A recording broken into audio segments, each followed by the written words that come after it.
Oh,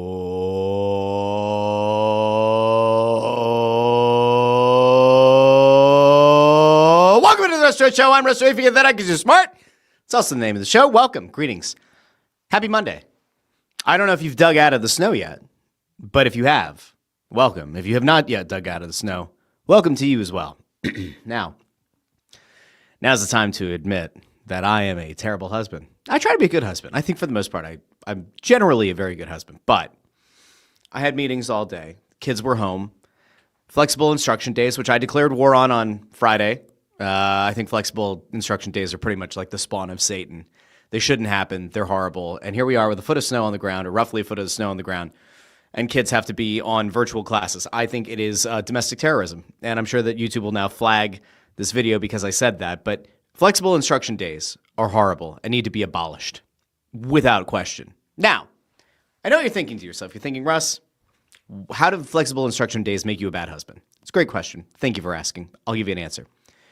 While I was in the midst of my meetings for the day, unbeknownst to me, my wife went outside and she shoveled. Now, we did pay some neighborhood kids yesterday. There was like a group of 5 or 6 kids who showed up at the door, and they shoveled and shoveled and shoveled, and God bless their hearts. But my wife went out and she shoveled the last 4 inches of snow that fell since the kids left yesterday.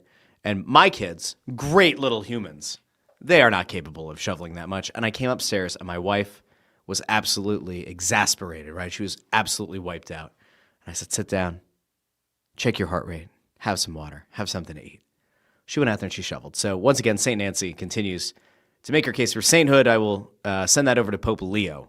Pope Leo, who's a Chicago fan. Chicago is where the Bears are.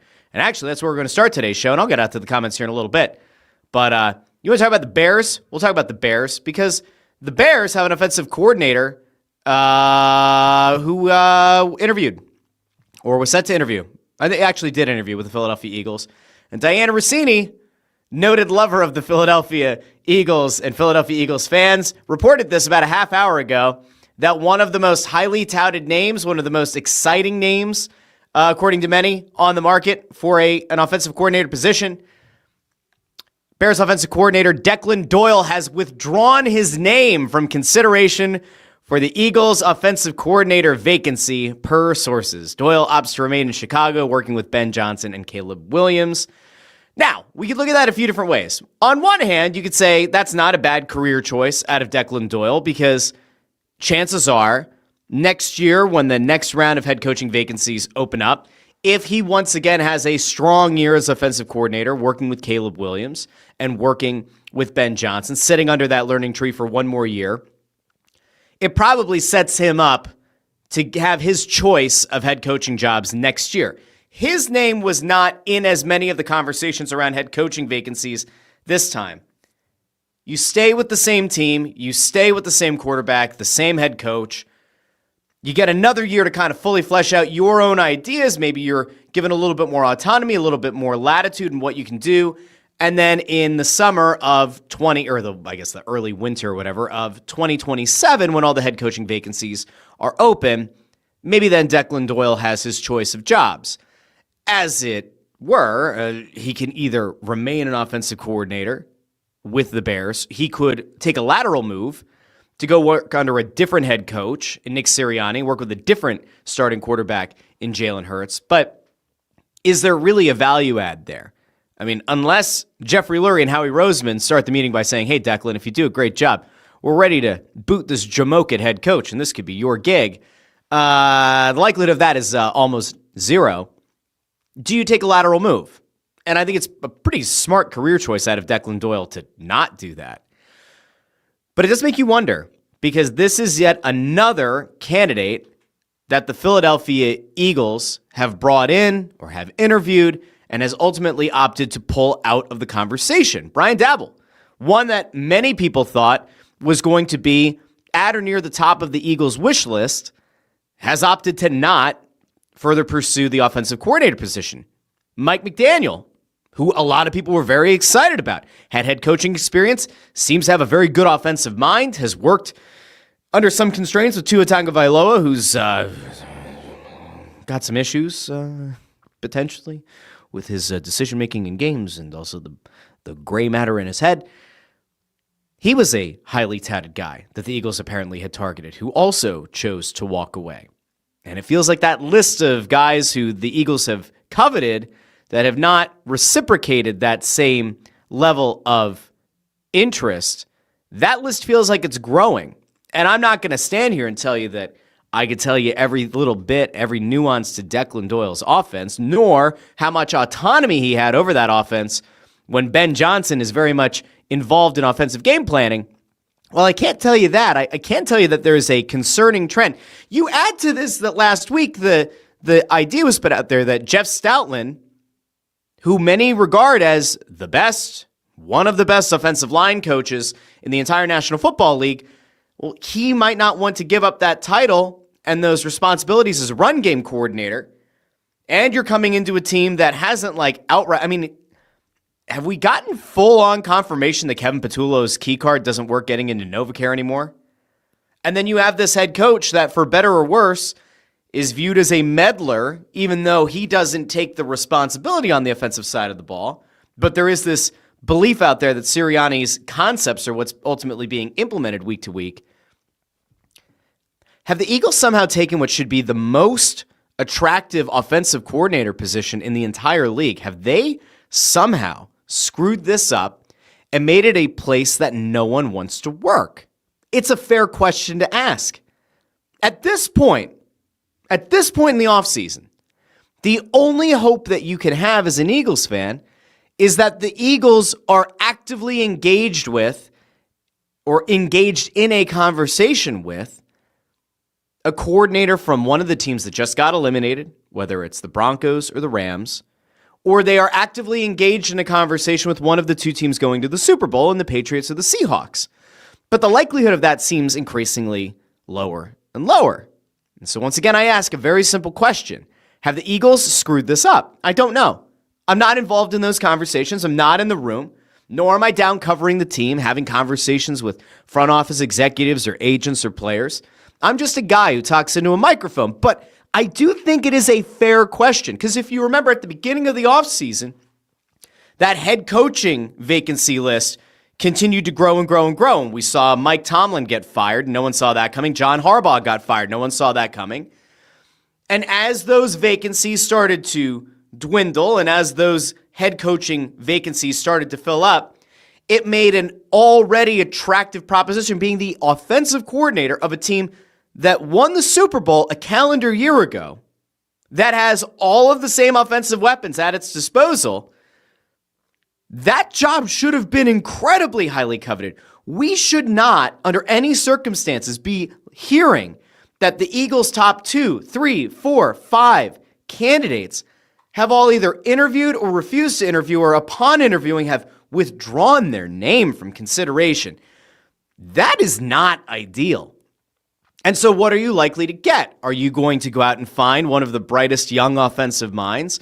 Are you going to find somebody who's going to have multiple years, like some form of longevity here, with a quarterback that has had a different offensive coordinator practically every season of his professional career and then even going back to college? The likelihood of you finding one of those guys, it feels like, is dwindling. And what you're likely going to end up with is somebody who's going to be a Sirianni sycophant, somebody who's going to come in and be a bobblehead, right? Just like Bucky here is going to be a bobblehead, or a Brad Lidge over here, Chase Utley here, or Rammy, just going to be a bobblehead for Nick Sirianni. That's not what you need. You had that. You actually had that twice. You had that in 2023 when the offense went to shit after Shane Steichen left. You had that in 2025 when Kevin Patullo was hired from within, promoted from within, after the departure of Kellen Moore. You've had bobbleheads in that position. It hasn't worked. Either year that you've decided to promote internally, it has not worked.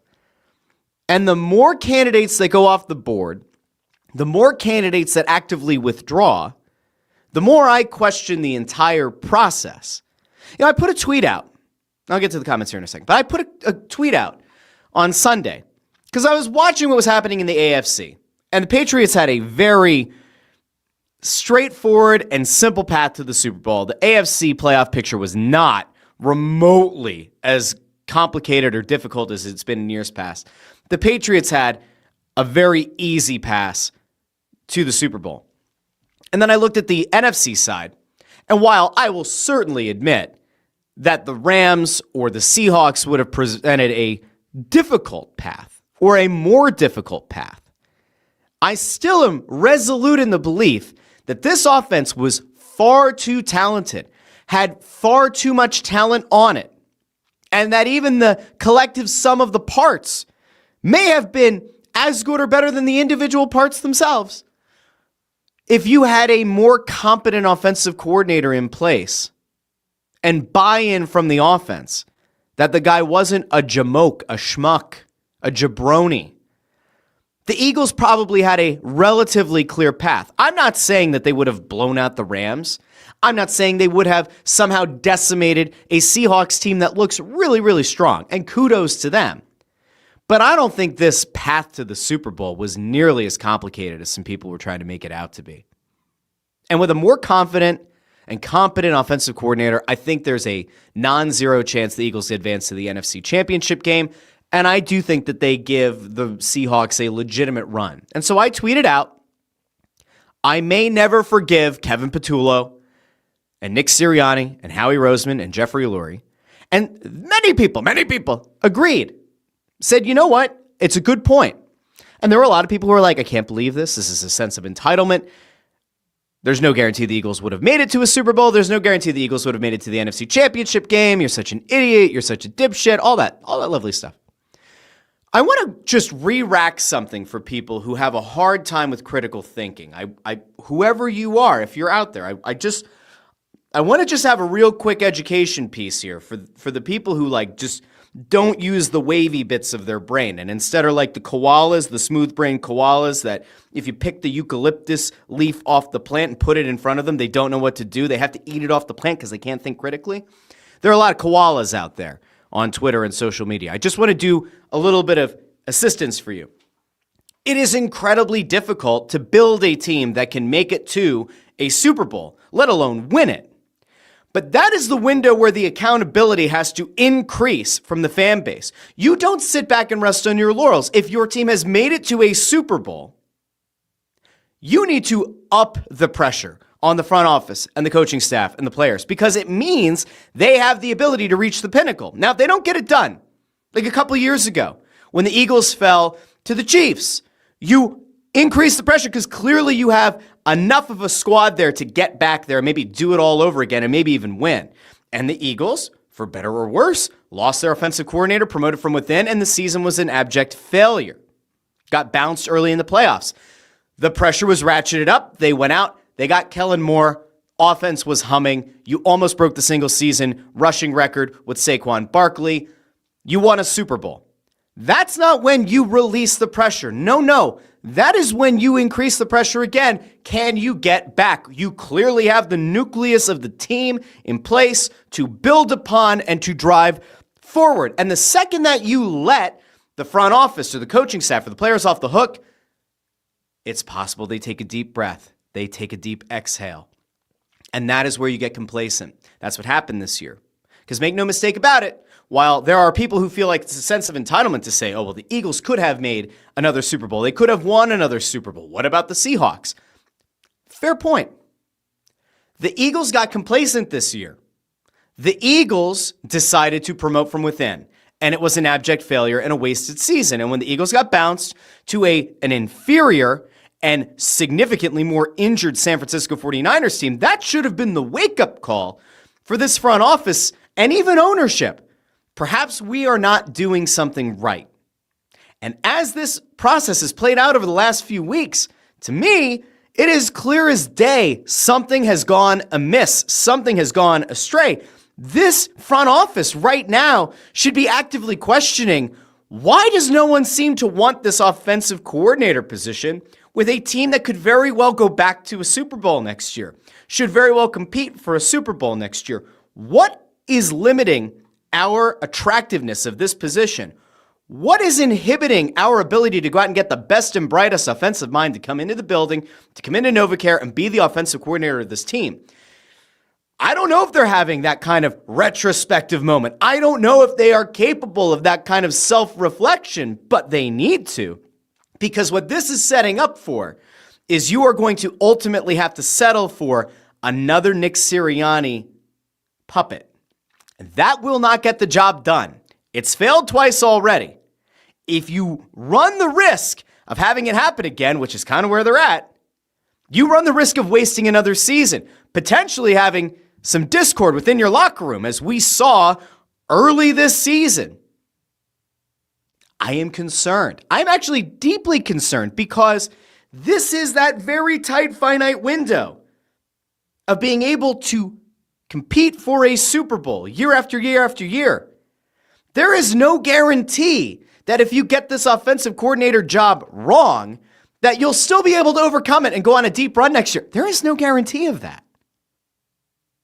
And if you don't hit this right, there's a possibility you're waiting 5 or 6 years just to have the conversation again about trying to go to a Super Bowl. And that still might not happen. Need I recommend people how long it took from the Donovan McNabb, Terrell Owens, Philadelphia Eagles losing to the Patriots, going from that to the Nick Foles Eagles defeating the Patriots? It wasn't like it was overnight. There were a lot of painful moments. There was a hell of a roller coaster you had to go on to get to that point. And by the way, it wasn't like it was just a real quick blink from the Foles Super Bowl win to getting back to the Super Bowl with Hurts and then turning it around and winning a Super Bowl with Hurts. I don't think I'm being hyperbolic. I could come on here, I could yell, I could rant, I could rave, I could scream. I am concerned with the direction of this search for offensive coordinator. And at some point, I kind of need to know who's to blame. Too many well thought of offensive coordinators and former head coaches who have been up for this job have chosen to pull out of this potentially golden opportunity. I would like to know why. I don't know if we'll ever find out, but I would certainly like to know why. I'm going to go out to the comments. Gloom and doom on a Monday. All right, let's see. Nick Abe's here. Says, we're back. Let's see. Darkwing McQuack says, it's nice to be home and catch a show live for a change. Darkwing, thank you for being here. Thank you. Thank you. Let's see. Chris Freed says, I still love hearing that crunchy sound your boots make as you create a new path through the undisturbed snow. Oh, a little ASMR. Should we take the microphone out into the yard and go crunch some snow for Chris? We're not going to do that today. We're not.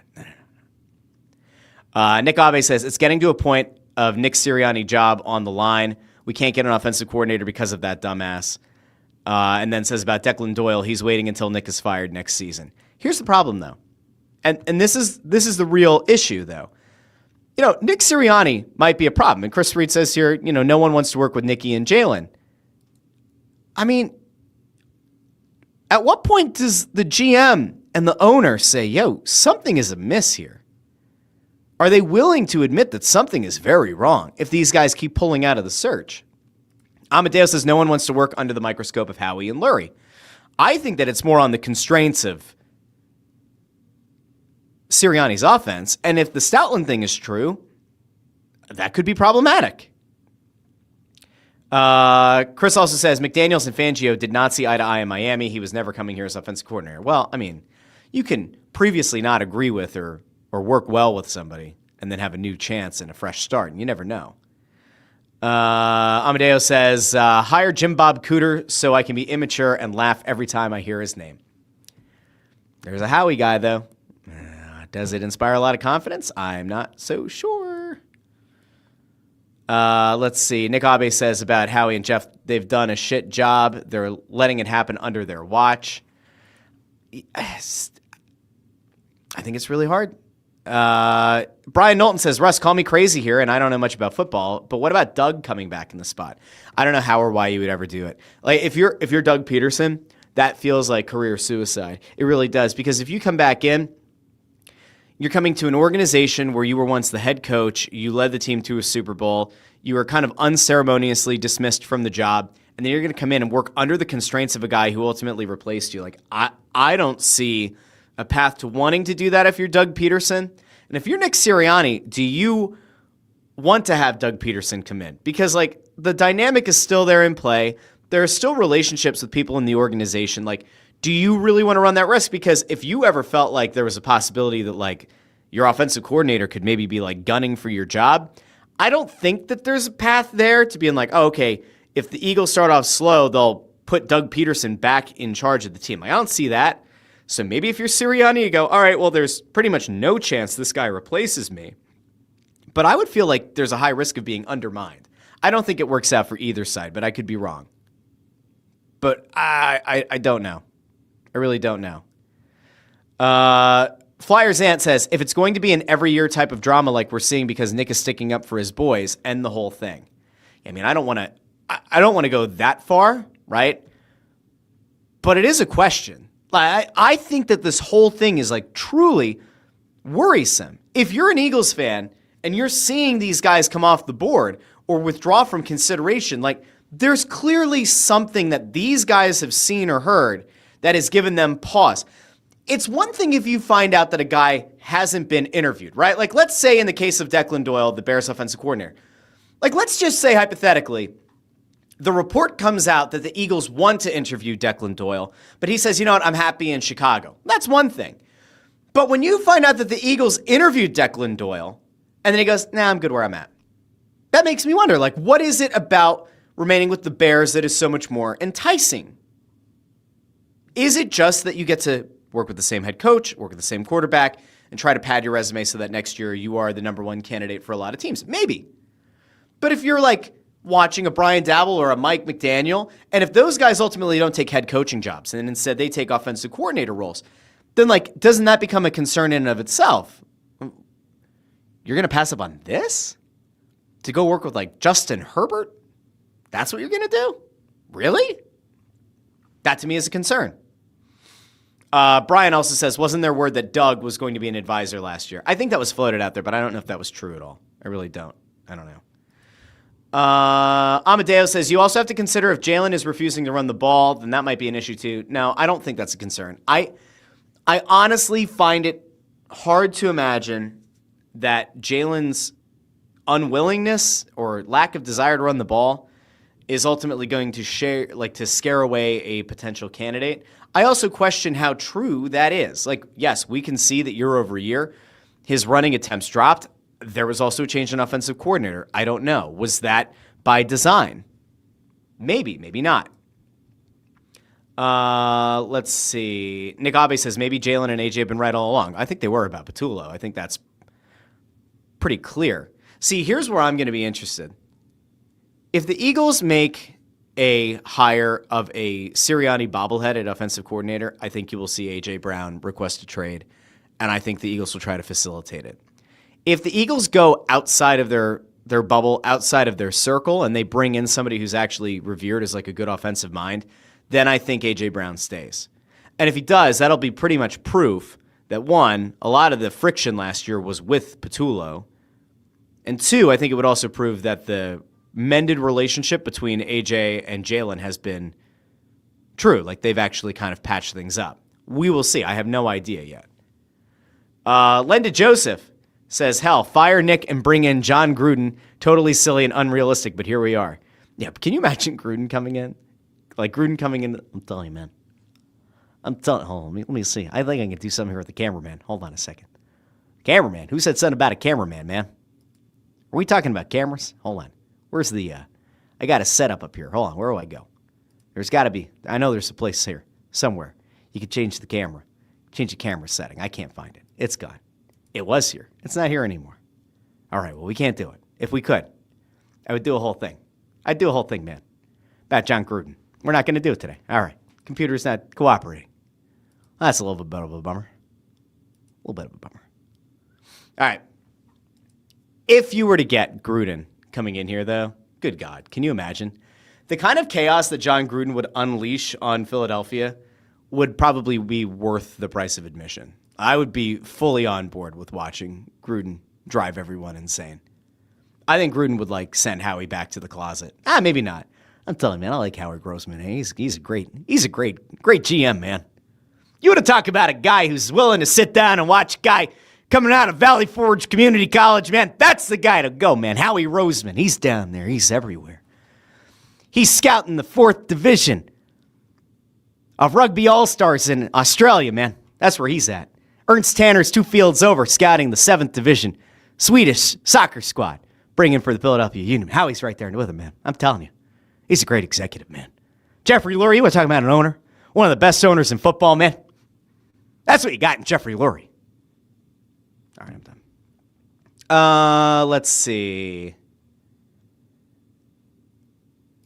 Chris asks, how the hell do the Eagles afford the cap hit on an A.J. Brown trade? I don't think they do, which is another reason why I don't think he's going to get dealt. I don't think. Could be wrong. Stephen K, 6781 says, do you think Nick is a big reason as to why we can't get anyone? Yeah, I think that when there's enough smoke, there is some fire. I think that the combination of Sirianni wanting to still have significant say in the concepts, this rumor that came out about Stoutland needing to be the run game coordinator, the fact that only 2 candidates so far, I think in Dabble and McDaniel, were guaranteed autonomy and the rest have not been. Yeah, I mean, I think it makes it hard. If you're okay, play this one out. If you are looking for a promotion to offensive coordinator, chances are you're going to be willing to work under Sirianni's constraints and have an established run game coordinator and a great offensive line coach in Jeff Stoutland. You're probably fine with that. But if you were an offensive coordinator like Declan Doyle and you're looking to make a lateral move, well, you don't want to work under those constraints and you can't be blamed. He's probably working under some constraints with Ben Johnson as the head coach. If he were given full autonomy of Philadelphia's offense, well, then maybe Doyle would have taken this job. If you're a head coach, you've been a head coach, the idea that not only do you have to come in and not have autonomy, but then you're also being dictated, this is your offensive line coach, this is your run game coordinator, and you have to listen to this head coach for his thoughts on this offense that haven't worked to this point. Yeah, I'm not so sure that you would want to do that.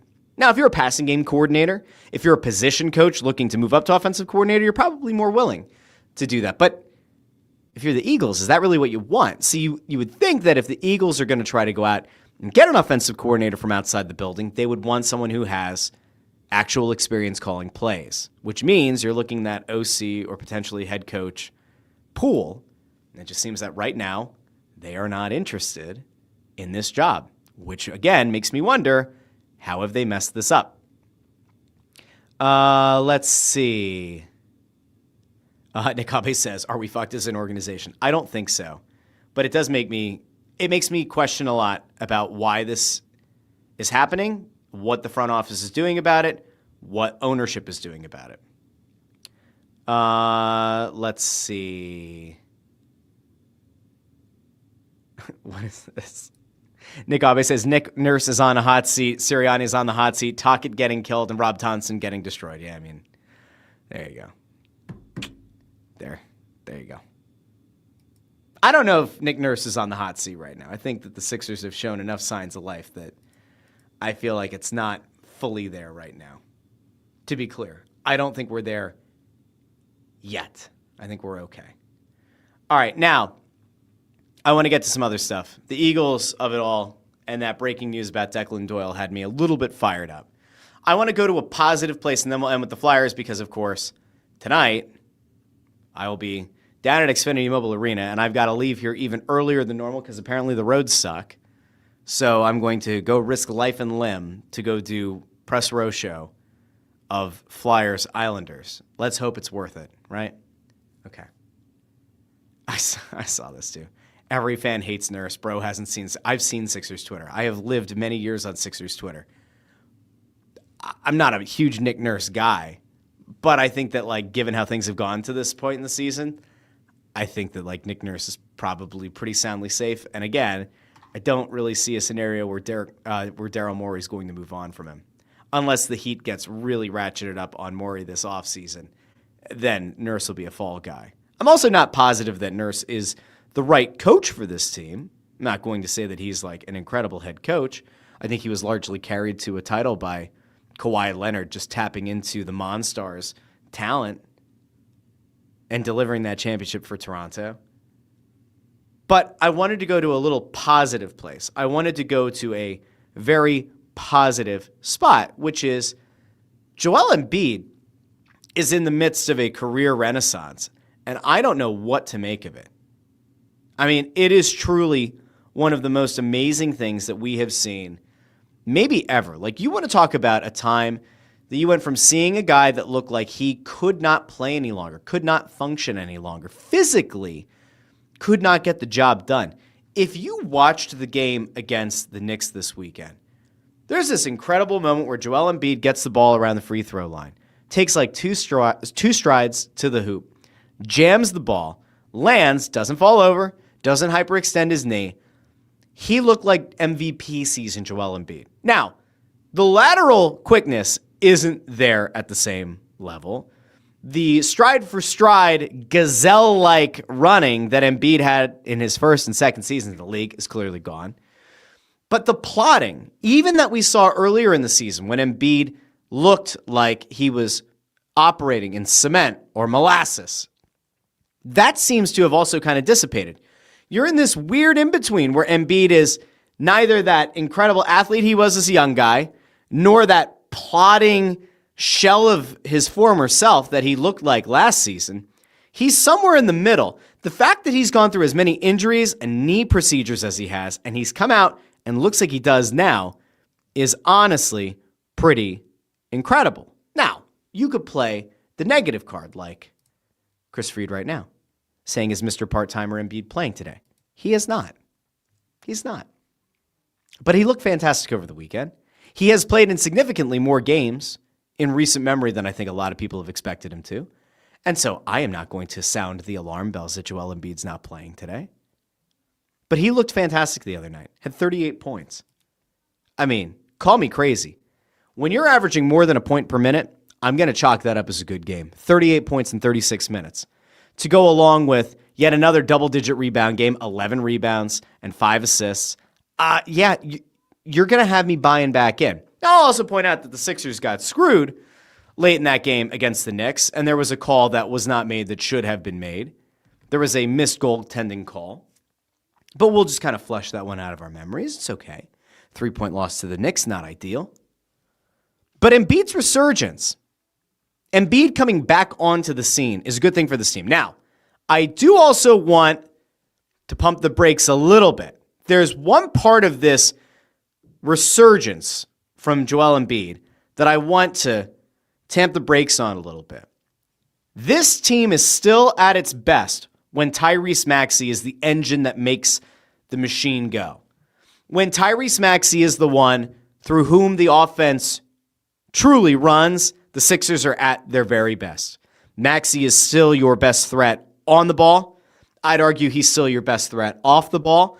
I would still say that Maxey is the most dangerous still with the ball in his hand, with the opportunity and the willingness and the ability at any point to slash to the rim, to slash and kick out, to hit you with a step-back three, to pull up in mid-range, to hit you with a nice little floater over the top. Maxey is still the guy that this offense needs to run through. We have seen the ups and downs of a VJ Edgecombe rookie campaign that I think should still have him in the top 2 or top 3 of total vote getters for Rookie of the Year consideration. And Paul George has been okay.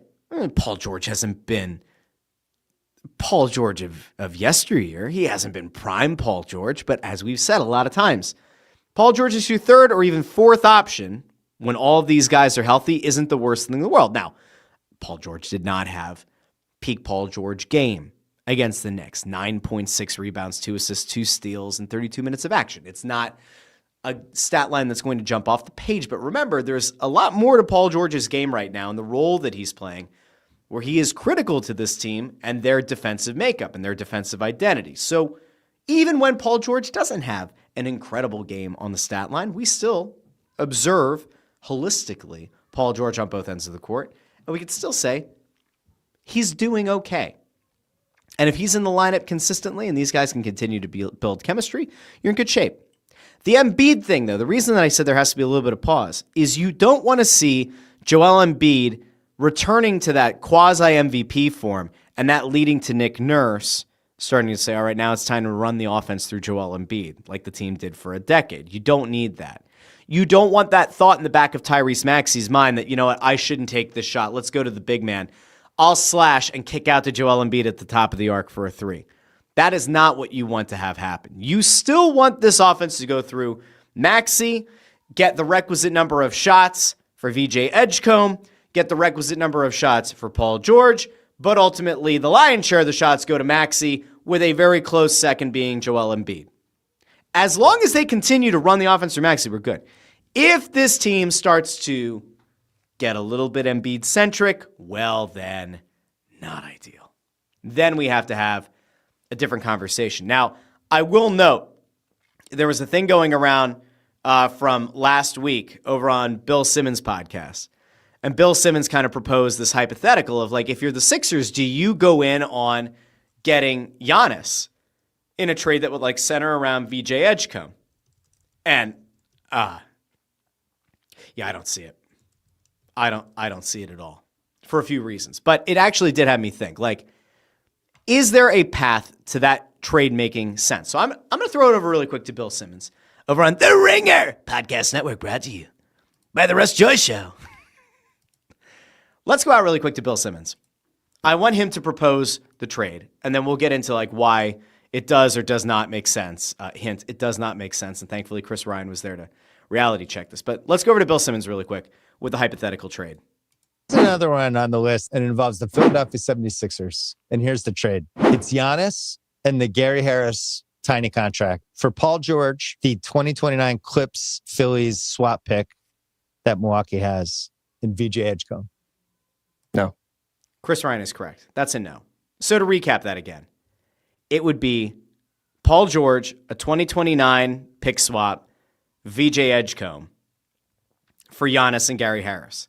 And so you think about it, right? Like in the past, it would have seemed like a no-brainer. How would you not make a trade of a rookie? Because he really would be the centerpiece of the trade. Yes, I get the Paul George is in there for salary purposes, but not trading a rookie for a guy who's won the MVP, a guy who's won an NBA title. How do you not make that trade? But then you think about it, and you think about the areas in which Joel Embiid and Giannis Antetokounmpo operate, and you go, that probably would not work out particularly well. And then you also add to it, yeah, you may have cleared the Paul George contract, but Giannis probably isn't signing an extension, which means that every year remaining on his deal, you're going to be worried about whether or not he wants to stay or go.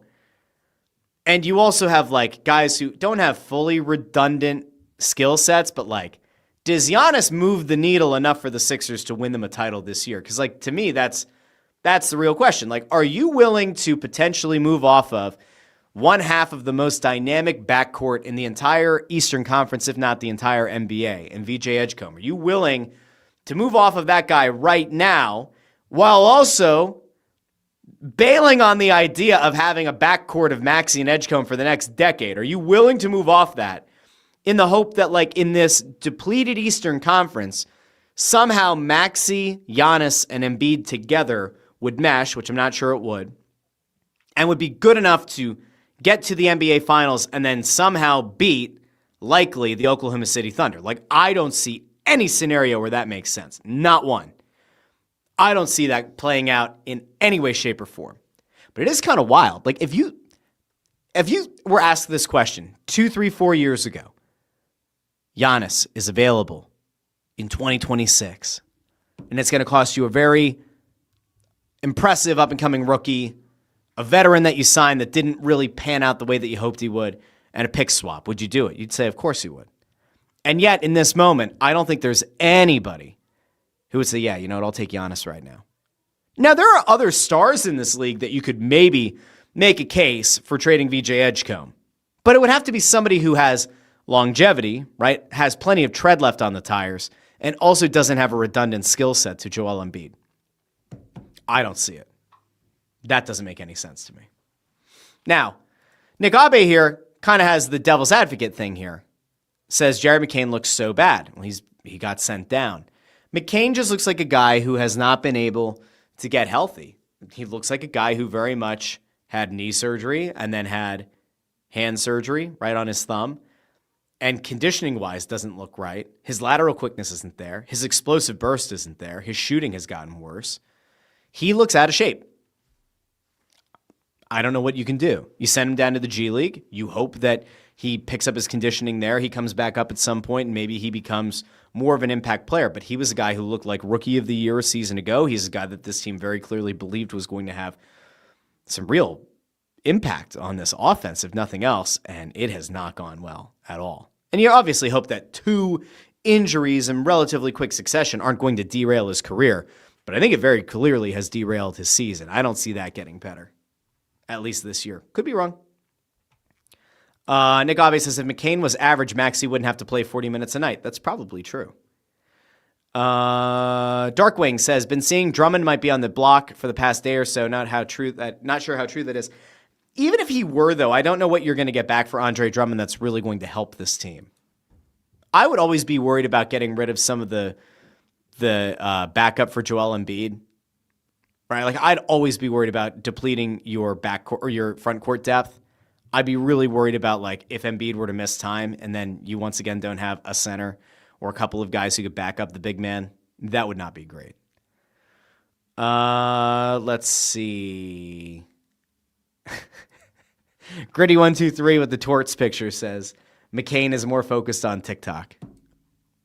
I don't think that's true, but who knows? You know, weirder things have happened.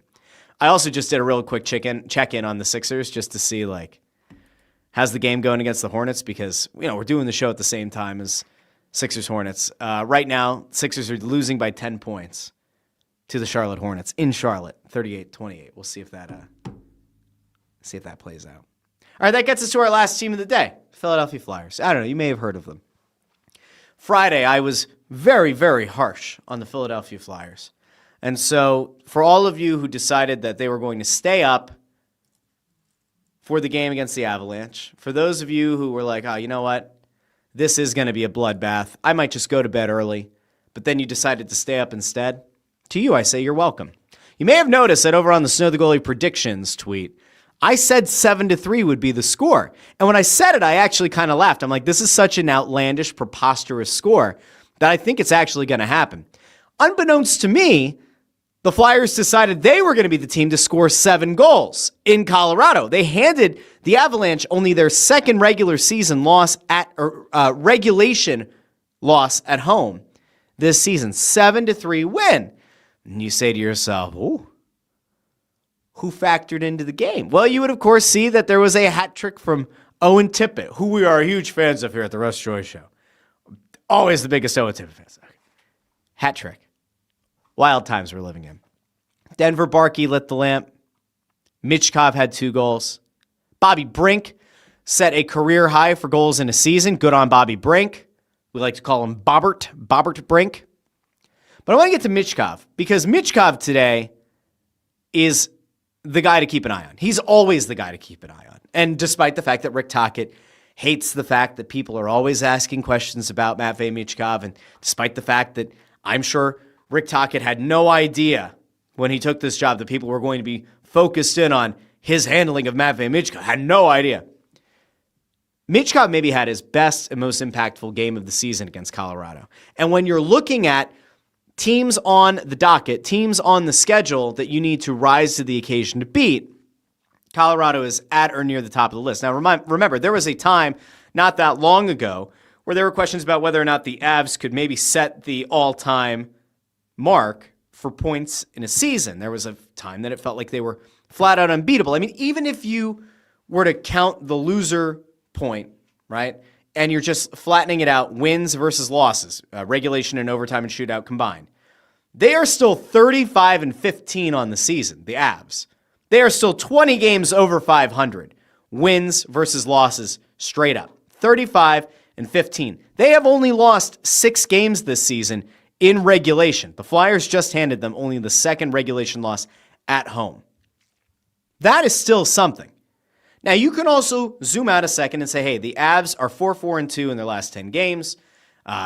They've been more beatable of late than they had been earlier in the season. All that is true. But that would be almost dismissive of a Flyers team that went in and got the job done and did it in an impressive way. Now, I will point out that Matvei Michkov on the night looked as confident as he has looked at any point this season. Did a great job maintaining possession in the offensive zone. Was creative with the puck, looked confident with the puck, and in doing so, in lighting the lamp, you started to see from the Avs a bit more of what we grew accustomed to seeing last season with Michkov. He has gravity. You cannot allow Matvei Michkov to skate in the offensive zone unchecked, unmarked. You have to have multiple guys with eyes on Michkov. Friday night is exactly what you had hoped you would see. It's exactly what the Flyers desperately needed out of Michkov. Now, the question is going to be, is there a possibility that this will be a jumping off point? Did Michkov do enough against the Avs to convince Rick Tocchet that he is ready to take on the added responsibility, maybe play more than 12 minutes a night, and maybe be given a little bit more latitude to do what makes him a successful player? I don't know. Probably not. I mean, maybe he'll play like 10 and a half minutes tonight. Maybe he'll take a stupid penalty in the first period and Tocchet will like banish him to Siberia. I have no idea. I would like to imagine that after that performance, the coach raises his eyebrow like the Rock, right? People's eyebrow, not the corporate eyebrow. Never go corporate eyebrow. That's bad, very bad. If Tocchet starts going left eyebrow, you know he's lost the plot. Go people's eyebrow, right eyebrow. If Tocchet all of a sudden now feels intrigued by the player, well, then you might have something going. And I will point out that after this game, Tocchet did have some nice things to say about Michkov, but he had another, I thought, very interesting anecdote from this game. Tocchet was talking about the way that guys performed in this game and guys who spoke up on the bench. And he specifically called out Jamie Drysdale. That Drysdale was one of the guys who actively spoke up on the bench. And that caught his eye and that caught his ear. Remember, the Flyers were in the midst of some pretty bad losing ways. Now they end up walking with, 5 points in 3 games, and now all of a sudden everybody's feeling great and hunky-dory again, which is great. But some of the quieter guys on the team spoke up in a big way in the Colorado win, which is good stuff. And we saw Tocchet talk about Michkov after the game, give him like a special, an especially emphatic shout-out for good play. I will also note that if you are a Flyers fan and you have been waiting for Nikita Grabenkin to factor back into the lineup, I got good news for you. Tocchet confirmed earlier today, Nikita Grabenkin is back in the lineup. Who's coming out? Garnet Hathaway. No Hathaway in the lineup tonight. Grabenkin is back in. Sam Harrison's getting the start in net. Apparently Tocchet also said that Vladar is close to playing and that if they really needed him to, he could have been the backup tonight, which is we'd say it's a pretty good thing. Everybody feel good about it. Vladar's getting close to coming back. We'll see what this game looks like tonight against the Islanders. If Harrison can just keep them in games, right? If he could just play replacement level hockey in net, the Flyers will be fine. If he gets his doors blown off early, well, then they're screwed. Amadeo says, Tocchet watching Russ's shorts. I bet you Tocchet saw at least 1 or 2 things coming out of Friday's show. I'd bet somebody said something about something. Non-zero chance. I always tell you, Tocchet is a very media-aware gentleman from what I've gathered, you know? Those silly little shorts. I don't know if my shorts are silly. Maybe a little bit. Let's see. There's a lot of comments over here. All right, hold on. About the Flyers. Vineet Singh says, if the trade is Owen Tippett in a package that gets Robert Thomas, fine, but we're not trading Tippett just to trade him. I don't see a scenario where they will trade him right now. I think that Tippett, listen, if there is a high-quality player available, I do think that Tippett's going to be one of the first names involved. I do. I think that Tippett has some value in this league because other front offices view the speed as elite. They think that they'll be able to break through and make a more consistent player, and I think Tippett is still attractive to a good number of teams out there. And if it gets you a higher quality player, then cool. Tippett's not my cup of tea necessarily, but I'm not saying, fire him into the sun for nothing. Let me see. Gritty123 had a really good thing. Did you see the clips of the Avalanche radio announcer having a full-blown meltdown while the Flyers were pulling away on Friday? So there were chants of "Let's go Flyers" in the background. And the Avs radio guy was such a whiny bitch. I don't have a nice way to put it. such an incredibly whiny bitch about what was happening in the game.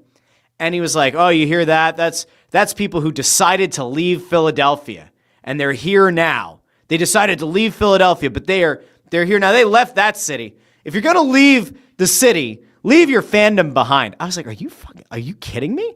It sounded like such a ridiculously over-the-top diatribe. I thought that it was like parody. For a second, I was like, oh, somebody's doing a parody of like what an announcer would sound like, right? It was almost like a bad SNL skit being written. And yet, it was actually the radio announcer. And I can't play it here because if I play it on YouTube, then YouTube goes, that audio belongs to the whatever Avalanche radio network. It is one of the most pathetic things I have ever heard. And I would highly encourage you to go out over on Twitter. I think Nick Picone's the one who clipped it up. You have to hear it to believe it. It is absolutely absurd in every possible way. Craziness. Absolute insanity. Let's see. Philly fan asks, when are we going to get serious about Flyers leadership? Dan, I'm just a fan. Hilferty. Oh man, we're like doing, that's why there's two Dans. We're trying to like get the rhythm. Dan, I'm just a fan. Hilferty. Jones, Briere have zero experience in the roles. Longer it goes, the more concerning it looks. Here's what I would tell you. I don't think that the ownership or the governor person ultimately matters that much in the day-to-day hockey ops. I don't think that Dan Hilferty in his role has nearly the impact that a lot of you might think he does. In the same way that I don't think Dave Scott had much role or impact on anything when he was in that position. The difference is that Hilferty's actively a fan of hockey, understands hockey significantly better, doesn't need to have a Flyers alumnus holding his hand and explaining the sport to him. Hilferty is a good forward-facing governor for the team, and he's going to go along with whatever the front office says within reason. But I don't think his experience or lack thereof as an owner or as a governor really matters. I think Danny Briere has the right methodology in mind, and conversations I've had with him, I think that he values a lot of the same stuff that I value in the pipeline that I value in the way that many of you out there may feel. The one that I think is a fair question, critique, criticism, whatever, is Jonesy as the president of Hockey Ops. Now, I like Jonesy. Nice guy. I've only ever had positive interactions with him.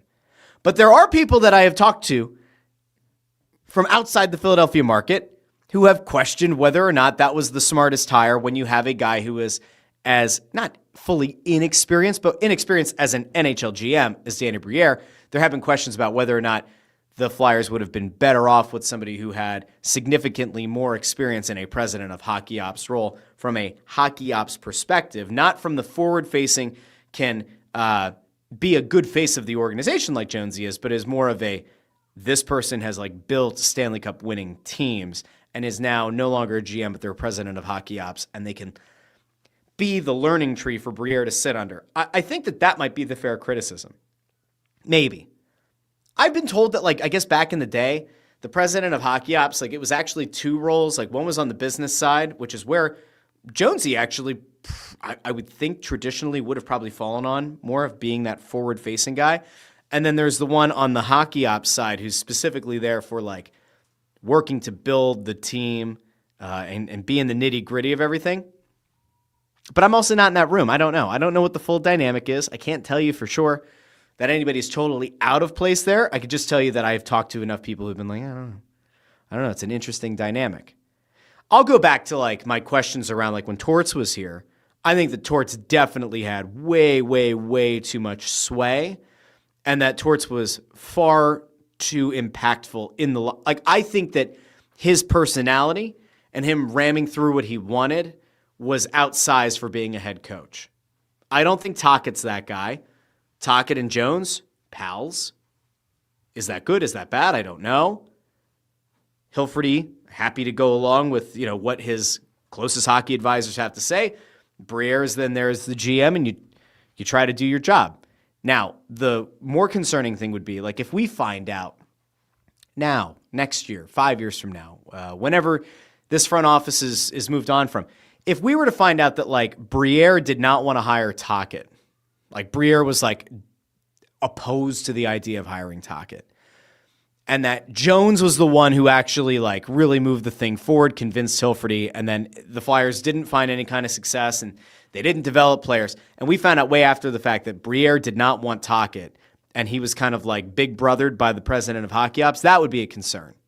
That is maybe where you have the concern. If you want to be a pessimist, or you want to be a cynic, that's maybe where you can live there in a more happy place where you go, see, I knew something was amiss. But again, I don't know if that's the case. Yerk says, hopes of Reagan is the guy. That would be great. In net. It would be awesome if they could develop a number one goal. It would be very cool. Let's see some other comments here before we roll out of here. Robert Holston says, whenever there's a significant amount of Flyers fan base that hates a decent player like Tippett, I kind of root for them. I didn't see the... Oh, come on, man. Come on, man. See, here I am. Just trying to go into reading a comment. Just trying to read a comment. Just trying to do things the right way. I tried. All right, let me censor Robert Holston's point. It says that he wants to root for people that the fan base turns against, like Tippett. He just doesn't trust parts of the fan base that decide to go against the player. You could certainly be a Tippett fan if you want. I don't think that Tippett is ever going to be a consistent 30-goal scorer that is a consistent enough player. I think that there's just such a streaky player in there. He might get to be a 30-ish goal guy, but I think it's always going to be scoring in clumps. And I think this team needs somebody who can be a more balanced scorer, scores goals in more games rather than scores the same amount of goals but in far fewer bursts. Let's see. We've got people going back and forth about Forster and Martone. Sure. Let's see. Flyers Ant says Forster's shoulder is already a problem.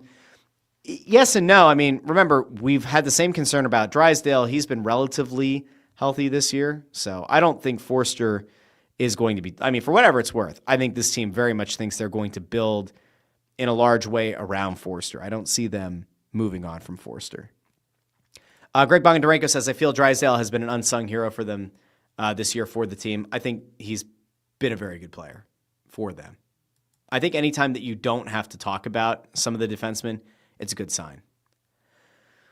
My wife says, not sure Hathaway actually knows how to play hockey, just a feeling. She gets it. Maybe I should get her a Grabenkin jersey.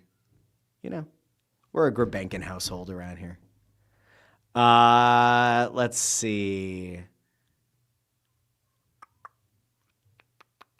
Yerk says Tippett is elite speed and an elite shot. Yeah, that shot misses the net more often than not. So I don't know.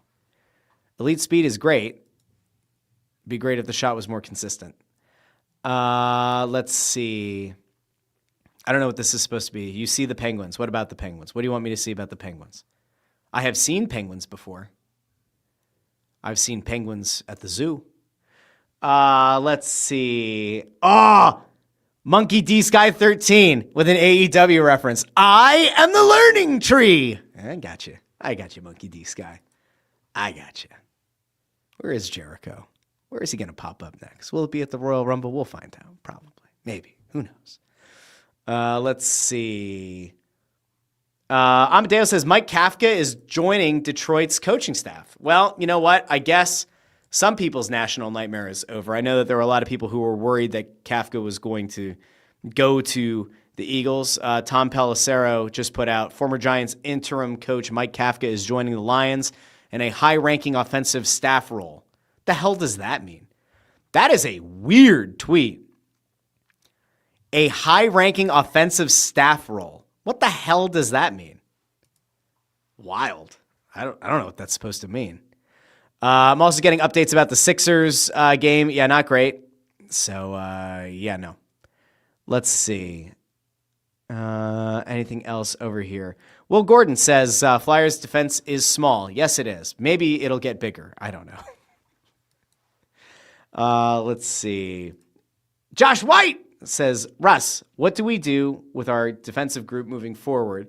Trade soon, develop guys, draft guys. I think that eventually you're going to see They're going to have, I think eventually they'll move on from Risto. I do. I think obviously they are very big on this idea that they need a big lumbering defenseman to bring some size to the blue line. I would expect that Risto's a name that gets a little bit of traction ahead of the deadline if he's healthy. I would expect that he's moved by the draft or like even on draft night. That would be my guess. I think that they saw enough from this blue line without Risto to be like, yeah, we have a preconceived notion about size being of whatever the level of importance is, but I think that they like got to actually see this play out a little bit, and you feel a little bit better about the Flyers blue line without Risto. You got to see it for long enough that you can feel okay.